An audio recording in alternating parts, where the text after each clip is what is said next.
Students, very good morning to all of you. बताओ audio video clear आ रहा है कि नहीं आ रहा है? क्लियर है सर। ओके, चलिए तो कल अपन फर्स्ट एडवांटेज देख रहे थे। The first advantage of dimensional analysis. And dimensional analysis का फर्स्ट एडवांटेज है क्या? To check the correctness of a given formula, that whether a given formula is correct और नॉट। क्या एक गिवन फार्मूला जो हमें प्रोवाइडेड है वो सही है कि नहीं है। ये भी सही है कि नहीं हम डायमेंशन एनालिसिस के हेल्प से क्या बता सकते हैं? सी, with the help of dimension analysis, with the help of dimensional analysis, we can check the formula dimensionally। ठीक है, हम डायमेंशनली चेक कर सकते हैं, हम न्यूमेरिकली चेक नहीं कर सकते, बट नॉट न्यूमेरिकली,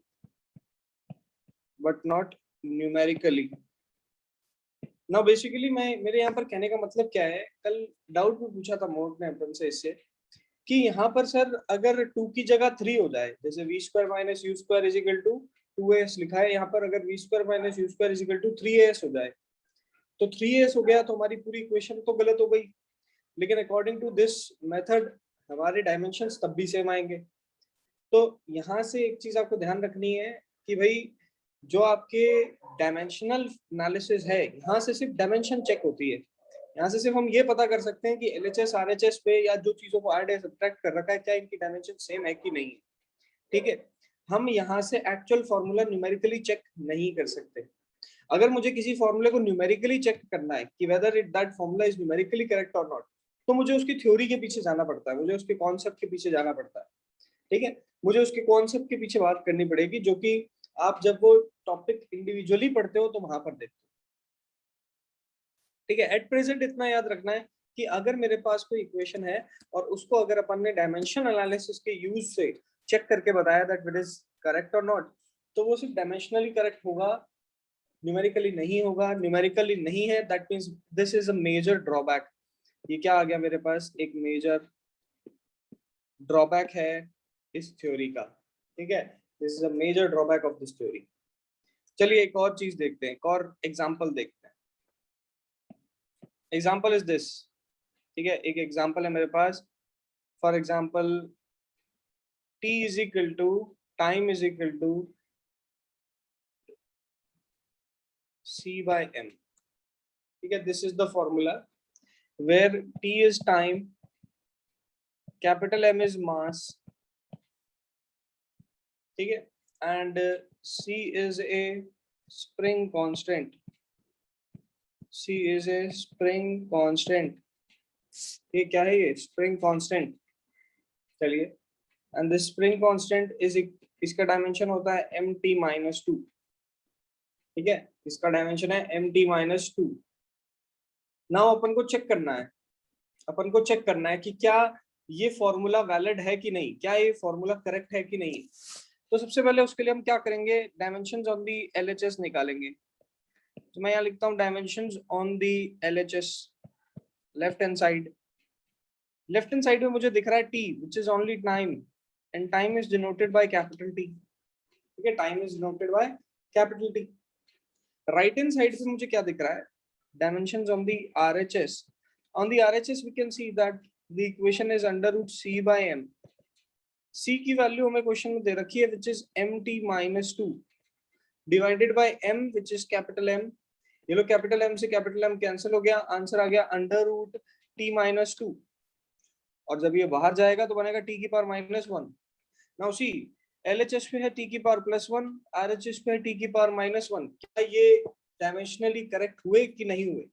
यस और नो बताओ। नो सर, नहीं हुए, बिल्कुल सही बात है। They are incorrect by the method of dimensions. Dimensional analysis हम इस फॉर्मूले को इनकरेक्ट बता सकते हैं। ठीक है, क्यों? क्योंकि दोनों तरफ जो डायमेंशंस थी वो इक्वल नहीं आई, प्रिंसिपल ऑफ होमोजेनिटी अप्लाई नहीं हुआ। अगर प्रिंसिपल ऑफ होमोजेनिटी अप्लाई नहीं हो रहा, दोनों तरफ डायमेंशन सेम नहीं आ रही, दैट मींस वी कैन से कि यार ये फॉर्मूला जो अपन को क्वेश्चन में दे रखा था, ये फॉर्मूला क्या है, बिल्कुल गलत है। ठीक है, हम यहाँ बोल सकते हैं this formula is not correct या इनकरेक्ट। ठीक है, दिस फॉर्मूला इज इनकरेक्ट। आगे लिख सकते हैं अपन डायमेंशनली।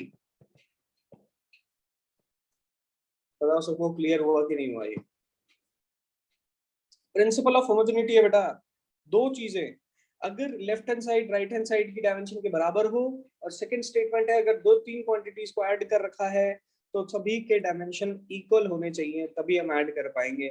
यही प्रिंसिपल ऑफ होमोजेनिटी है जो कि डायमेंशंस के लिए आपको याद रखना होता है। किसी भी इक्वेशन के अंदर ये प्रिंसिपल ऑफ होमोजेनिटी हमेशा एप्लीकेबल होता है, ऑलवेज रिमेंबर। चलिए फटाफट बताइए, इज इट क्लियर और not? Yes, sir. Okay, very good.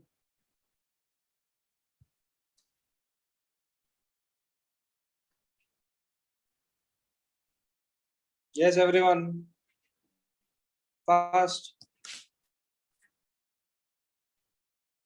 चलिए, इस पे और भी तरीके के क्वेश्चन बनते हैं। जैसे मैं प्रीवियस ईयर एम्स का एक क्वेश्चन करवाता हूं आपको कि किस तरीके से क्वेश्चन एग्जामिनेशन में पूछा जा सकता है। देखिए, the question is like this, question is like this, the given equation is valid, the given equation is valid, so determine the dimensions of A and B।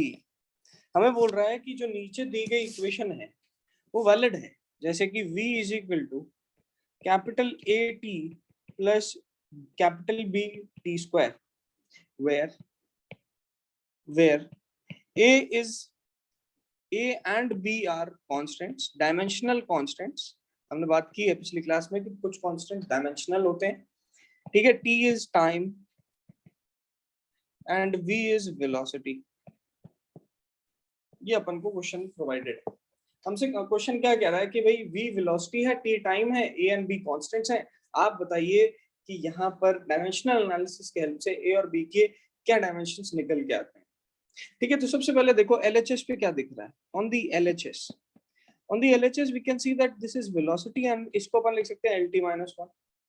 ठीक है, on the LHS you can see that this is LT-1। RHS पे क्या दिखा? RHS पे मुझे दिखा है A small t। अब देखो A का डायमेंशन तो मुझे निकालना है और स्मॉल t को टाइम को अपन कैपिटल T से डिनोट कर सकते हैं। सिमिलरली BT स्क्वायर, इसको हम क्या लिख सकते हैं? इसको हम लिख सकते हैं B capital T square. Now according to principle of homogeneity, हम क्या कर सकते हैं? LHS को RHS के बराबर प्रूव कर सकते हैं। सो LHS अगर RHS के बराबर है, that means LT-1 should be equal to AT। यहाँ से A की वैल्यू निकल के आ जाती है LT-1 डिवाइडेड बाय T। ये ऊपर जाएगा, बनेगा LT-1 T-1 and this becomes LT-2। ठीक है, A का डायमेंशन कैसे निकाला? By using the principal of homogeneity. भाई मुझे बोल रखा था ये इक्वेशन क्या है, सही है, this is valid equation, then calculate the value of A and B। तो A और B की वैल्यू निकालो। तो इस तरीके से हम A और B की वैल्यूज डायमेंशंस कैलकुलेट कर सकते हैं। ऐसे ही B का डायमेंशन अगर कैलकुलेट करना होगा तो क्या करेंगे? तो B के लिए हम जानते हैं B का डायमेंशन इज BT स्क्वायर, और इसको भी हम किसके बराबर कर देते हैं? LT-1 के। ठीक है, यहाँ से B की वैल्यू निकलती LT-1 divided by L square. ये ऊपर जाता, आंसर बनता LT-3। सो B की वैल्यू बन गई LT-3 और A की वैल्यू बन गई LT-2। सिंपल सी इक्वेशन है, सिंपल सा तरीका है सॉल्व करने का। मैं नहीं मानता इसके अंदर कुछ भी मुश्किल है। आप बस इतना ध्यान रखिए, प्रिंसिपल ऑफ होमोजेनिटी हमें ये कहता है कि इक्वेशन के दोनों तरफ डायमेंशन बराबर होंगी, दूसरी चीज इक्वेशंस में अगर कोई भी 2 या 3 चीजों को ऐड कर रखा है या सब्ट्रैक्ट कर रखा है, ठीक है, इक्वेशंस में या कोई भी 2 या 3 चीजों को अगर ऐड या सब्ट्रैक्ट कर रखा है तो उनकी डायमेंशंस इक्वल होनी चाहिए। फटाफट बता दो यस और नो, इट इज क्लियर और नॉट। Yes sir. बता दो सभी बता दो फटाफट।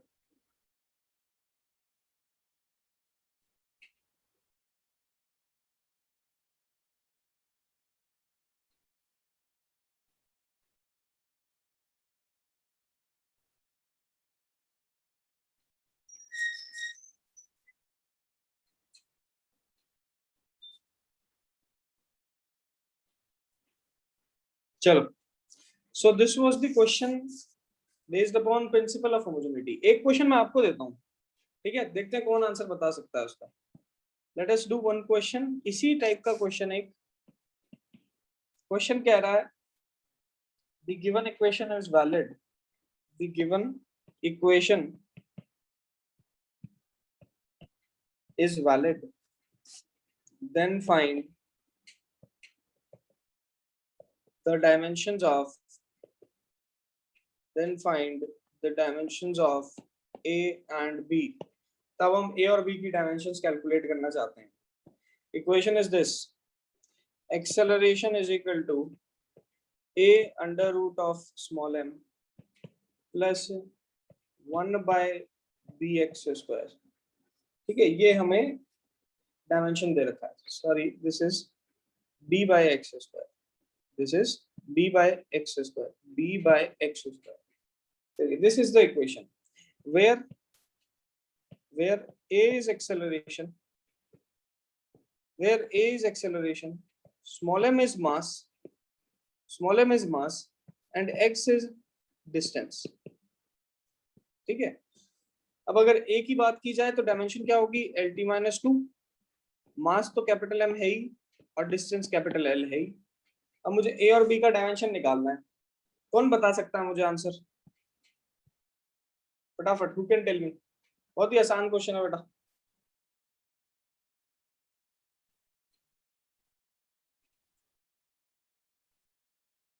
यस यस फास्ट, 1 मिनट का टाइम दूंगा मैं सभी को।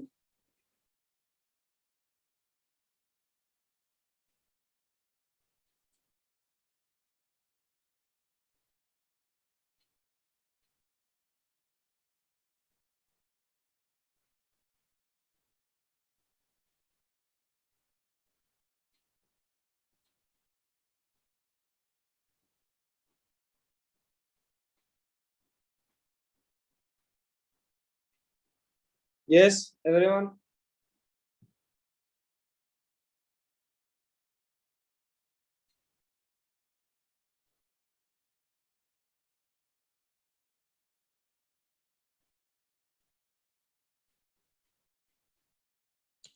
देखिए on the LHS on the left hand side of the equation, sir yes LT-2 upon root m तो है उसकी a की वैल्यू, ठीक है, और b सर की B वैल्यू है वैल्यू L3 L3 ठीक है, L3 B की सर L की अपन सर ये एक सर अपन एक को सर m की पावर -½ लिख सकते हैं क्या सर? लिख सकते हैं ना? हाँ लिख सकते हैं, बिल्कुल हम इसको ऐसे भी लिख हाँ, तो सकते हैं, m की पावर -½ LT-1। LT-2 और सर B की है L3T-2। हाँ ठीक है बेटा, सही है, बढ़िया परफेक्ट। देखो कैसे किया, बढ़िया, 2 आंसर आ गए हमारे पास, दोनों ने सही आंसर बताए हैं। एक्सेलरेशन इज LT-2 LHS पे, और RHS पे क्या गिवन है मेरे पास? RHS पे मेरे पास एक तो गिवन है A m⁻², और दूसरा मेरे को गिवन है B L⁻²। ठीक है, ये मेरे को 2 चीज गिवन है। अब मेरे को बस क्या करना है, इक्वेशन ऑफ होमोजेनिटी लगानी है, प्रिंसिपल ऑफ होमोजेनिटी, दोनों को इक्वेट कर देंगे और ऐसे ही इन दोनों को भी इक्वेट कर देंगे। सो आइए इक्वेट करते हैं। मेरे पास आंसर बनेगा LT-2 बराबर am⁻²। यहाँ से a की वैल्यू निकलेगी m⁻⁻½ LT-2। सिंपल सा एंड दूसरे को बराबर करेंगे, इक्वेट करेंगे, तो ये बनेगा BL to the power -2 is equal to L to the power -2। ठीक है, सो जब ये इधर जाएगा ये बनेगा L to the power -2 divided by L to the power -2, ऊपर आएगा तो ये बनेगा L टू द पावर 2 और we can say that L to the power 3 T to the power -2 and this is the final answer. इस तरीके से आप इक्वेशंस को सॉल्व कर सकते हैं। These are another kind of questions which can be asked in the form of principle of homogeneity. Principle of homogeneity के form में हमसे पूछे जा सकते हैं। ठीक है, एक और इसी टाइप के क्वेश्चन करवाता हूँ, बढ़िया क्वेश्चन। ठीक है, बहुत ही बढ़िया क्वेश्चन, आपको समझ में आएगा कैसे करना है। It is also asked in your AIIMS examination. AIIMS examination में हमसे पूछा गया था, तो थोड़ा सा लॉजिकल सवाल है। मैं देखता हूँ कौन लॉजिक बता सकता है। मुझे आंसर नहीं चाहिए, मुझे सिर्फ लॉजिक बताओगे आप लोग।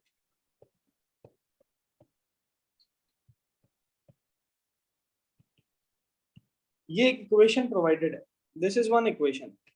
इस इक्वेशन में मेरे को प्रोवाइडेड है where P is pressure, V is a volume, R is gas constant, and T is temperature।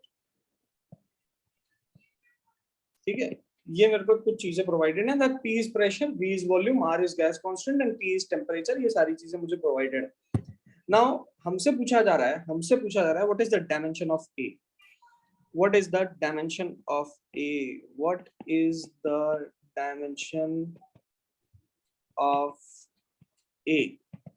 कैसे निकाल सकते हैं? मुझे तो बस ऐसे बता दो, मेरे को आंसर नहीं चाहिए फाइनल, मुझे तो मेथड बता दो सर कैसे निकालेंगे। I want method only. Sir मेरे ख्याल से sir a by v square के डायमेंशन प्रेशर के इक्वल ही तो होंगे।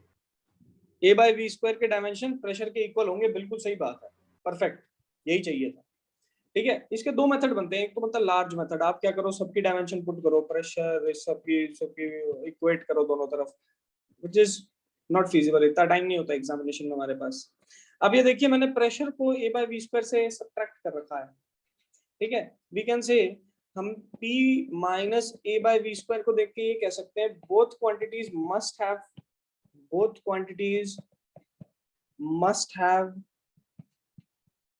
Same dimension. ऐसा मैंने क्यों कह दिया? ऐसा मैंने इसलिए कहा क्योंकि जब दो या तीन क्वांटिटीज को ऐड या सब्ट्रैक्ट किया जाता है तो उनके डायमेंशन सेम होते हैं। तो अगर मैं प्रेशर का डायमेंशन देखूं तो प्रेशर होता है force upon area, and force होता है mLT-2 divided by area is L square, so divided by area is L square, so the answer becomes mL-1T-2।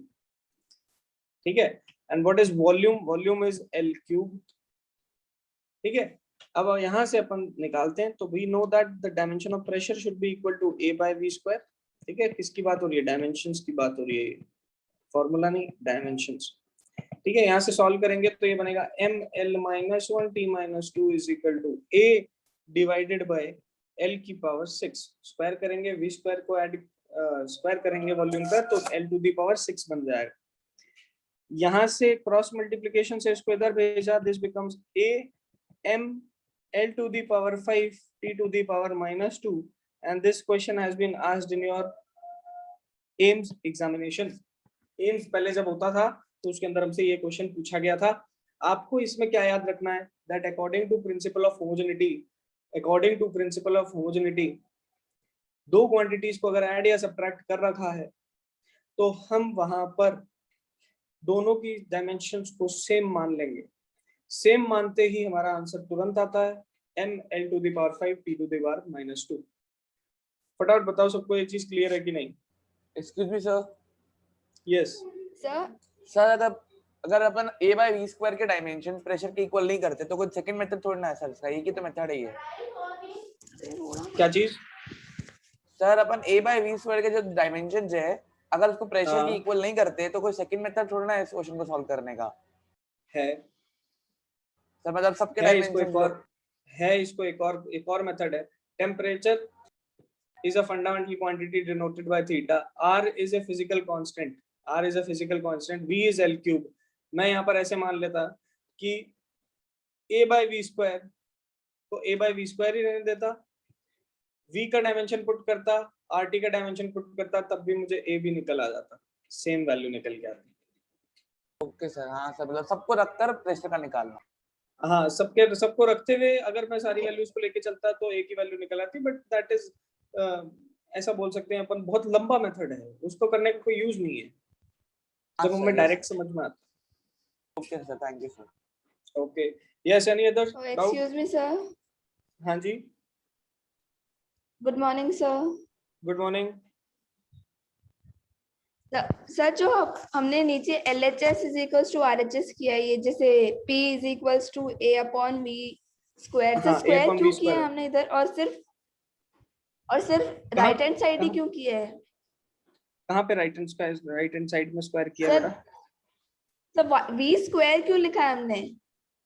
क्योंकि ऊपर फॉर्मूला देखो, एक्चुअल फॉर्मूला देखो, जो ऊपर एक्चुअल फॉर्मूला हमें गिवन है वहां पर देखो a बाय वी स्क्वायर अपन को given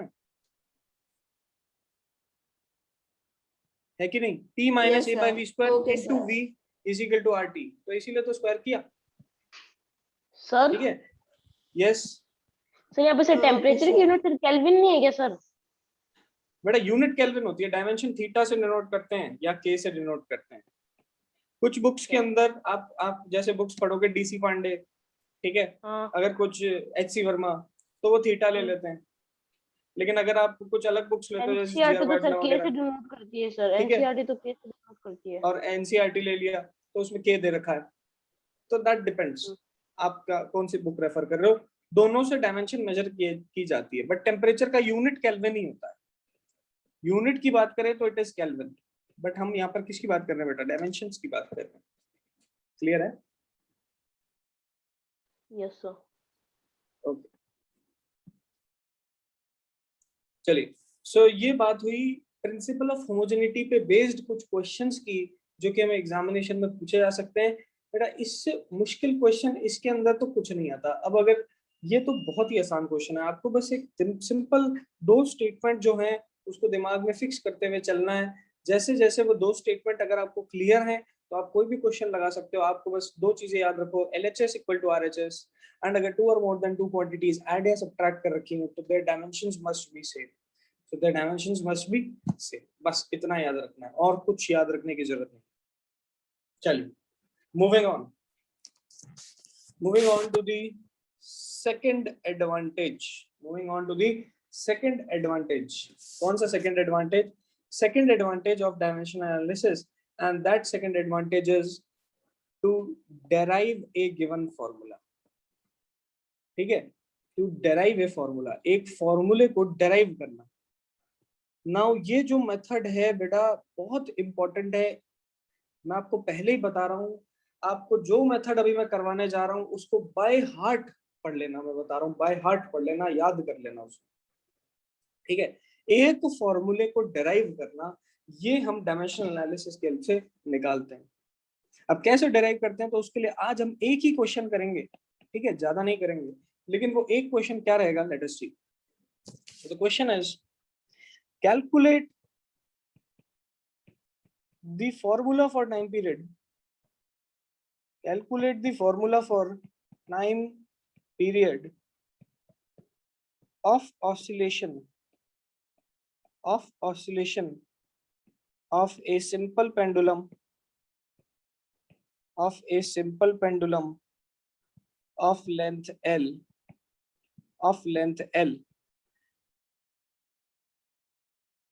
if t depends on L and small g। ठीक है, ये क्वेश्चन अपन को दे रहा है, ध्यान से सुनना और देखना। एक सिंपल पेंडुलम क्या होता है, तो एक ये होता है एक सिंपल पेंडुलम। ये मेरे पास सीलिंग है, सीलिंग से मैंने एक मास m को लटका रखा है with the help of a string. एक स्ट्रिंग के मदद से मास m को मैंने ऐसे लटका रखा है, ठीक है? इसको मैं क्या करता हूँ, अपनी पोजीशन से डिविएट करता हूँ, इसको अपनी पोजीशन से डिविएट किया, ठीक है? अब अपनी पोजीशन से जब इसको डिविएट करूंगा तो जैसे ही छोड़ूंगा तो ये क्या करने लगेगा, ऑसिलेट करने लगेगा, कुछ इस तरीके से अपने मेन पोजीशन के about to and fro motion create करता है, ठीक है? इस टू एंड फ्रो मोशन का कुछ ना कुछ टाइम पीरियड होता है। What do you mean by time period? Time period is एक ऑसिलेशन ये कितने टाइम में कंप्लीट करेगा। What is time period? Time taken to complete one oscillation, time taken to complete one oscillation, एक oscillation को complete करने में जो टाइम लगता है उसी को टाइम पीरियड कहते हैं। क्वेश्चन कह रहा है कि ये जो टाइम है ये लेंथ पे डिपेंड करता है, ठीक है, एंड ग्रेविटेशनल एक्सेलरेशन पे डिपेंड करता है। किस पे? Gravitational acceleration. नाउ हम जानते हैं अगर कोई फॉर्मूला बनाना है मुझे by using the method of dimensions, तो उसमें प्रिंसिपल ऑफ होमोजेनिटी अप्लाई होना चाहिए। दैट मींस जो LHS पे है वो RHS के बराबर होना चाहिए। ये हमें क्लियर है बात, ठीक है। To derive any formula, to derive any equation, it should follow principle of homogeneity. So हम यहाँ पर यही करते हैं। हम सबसे पहले सॉल्यूशन के अंदर we will write that this time is a function of length and gravitational acceleration. Time जो है वो किस किस पे डिपेंड कर रहा है? लेंथ पे और जी पे। बस इसको इस फंक्शन के फॉर्म में अपन ने रिप्रेजेंट कर दिया। अब नेक्स्ट देखो, किसी का भी फॉर्मूला आता है, कोई भी फॉर्मूला है, जैसे मान लो एनर्जी का फॉर्मूला है 12 mv²। इस फॉर्मूले में देखो m की पावर कितनी है? 1, v की पावर कितनी है? 2 है, ठीक है। m की पावर 1 है, v की पावर 2 है। ऐसा कोई और फॉर्मूला हो सकता है जिसमें पावर 3 हो, पावर 4 हो। जैसे वॉल्यूम का फॉर्मूला होता है 4/3 πr³, ठीक है, पावर 3 आ रही है। सो इन ऑल दीज आप देख पा रहे हो कि जो डिफरेंट डिफरेंट क्वांटिटीज हैं उनकी पावर्स कुछ भी हो सकती हैं।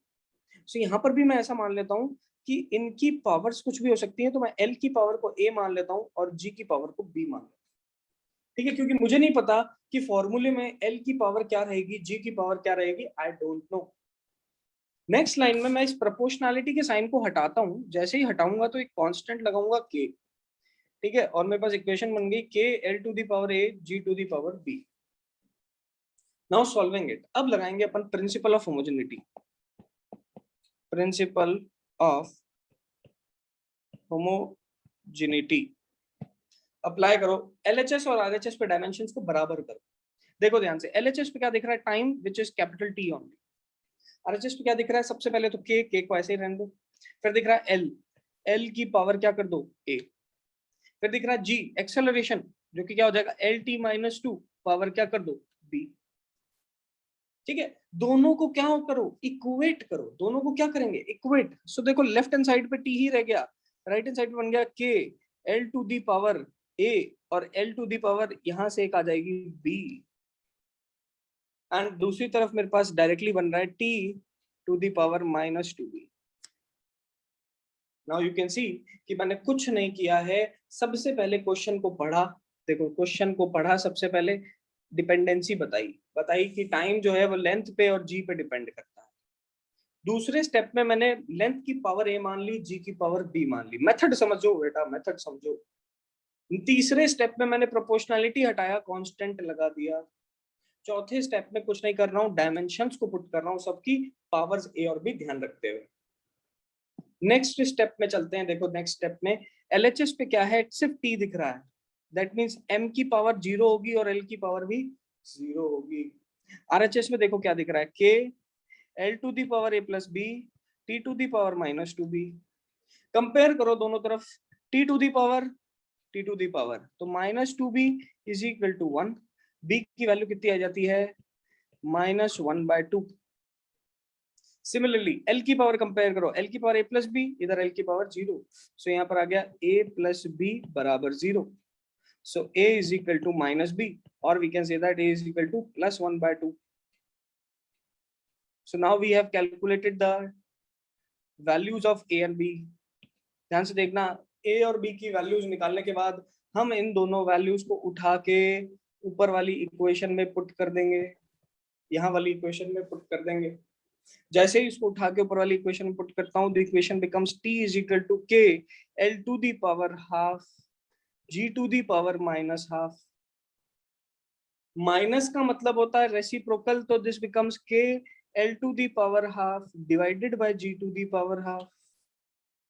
अब हाफ का मतलब होता है under root, so time period का फॉर्मूला बन गया K√L/G। Now clearly you can see the time period length और जी पे डिपेंड कर रहा है। मैंने सबसे पहले स्टेप में क्या माना कि ये टाइम लेंथ और जी पे डिपेंड करता है। दूसरे स्टेप में मैंने इनकी पावर्स को अज्यूम किया, पावर A पावर B। तीसरे स्टेप में मैंने कांस्टेंट लाया। चौथे स्टेप में मैंने दोनों की डायमेंशंस पुट की, एलएचएस और आरएचएस की। पांचवें स्टेप में मैं इनकी डायमेंशंस को कंपेयर करता हूं, ये देखो कंपेयरिंग बोथ साइड्स, एंड वहां से मेरे को ए और बी की वैल्यू निकल के आती है, उसको मैं वापस फॉर्मूले में पुट करता हूँ, फॉर्मूला बन जाता है। बताओ किसी को कोई भी डाउट है इस पूरे के पूरे क्वेश्चन के अंदर? यस, एनी डाउट पूछ लो बेटा, बहुत इंपॉर्टेंट है। हालांकि इस पे कम से कम अभी 15 क्वेश्चन क्लास में और करेंगे। सर ये a प्लस बी और ये -2b कैसे आई पावर? मेरे को एक बात बताओ, इस स्टेप को देखो, जो इक्वेशन मैं यहाँ पर दिखा रहा हूँ, इक्वेशन 2, इसमें देखो l to the power a और l t - 2 to the power b, ये तो समझ में आता है। हाँ ठीक है, अब l to the power a है और l to the power b है। यहाँ देखो, अगर 2 की पावर 2 मल्टीप्लाइड बाय 2 की पावर 4 करूंगा तो आंसर 2 की पावर 6 नहीं आएगा। मतलब मैंने क्या किया, 2 की पावर 2 + 4 कर दिया। बेसिक मैथ्स है। ऐसे ही यहाँ पर l की पावर a थी, यहाँ l की पावर b थी, मैंने मल्टीप्लाई किया दोनों को, क्या बना, l की पावर a + b। पता है ये चीज? क्लियर है? हाँ सर। ये चीज ऐसे आ गई। Any other doubt? Any other doubt? Any other? less current. Yes yes.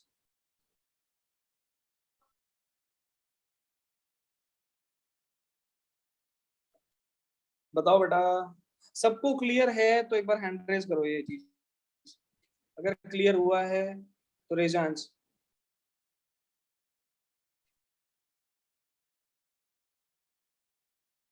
Yes yes, fast everyone.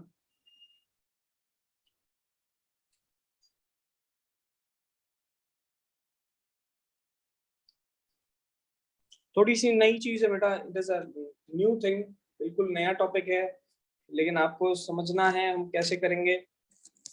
दोबारा देखो क्वेश्चन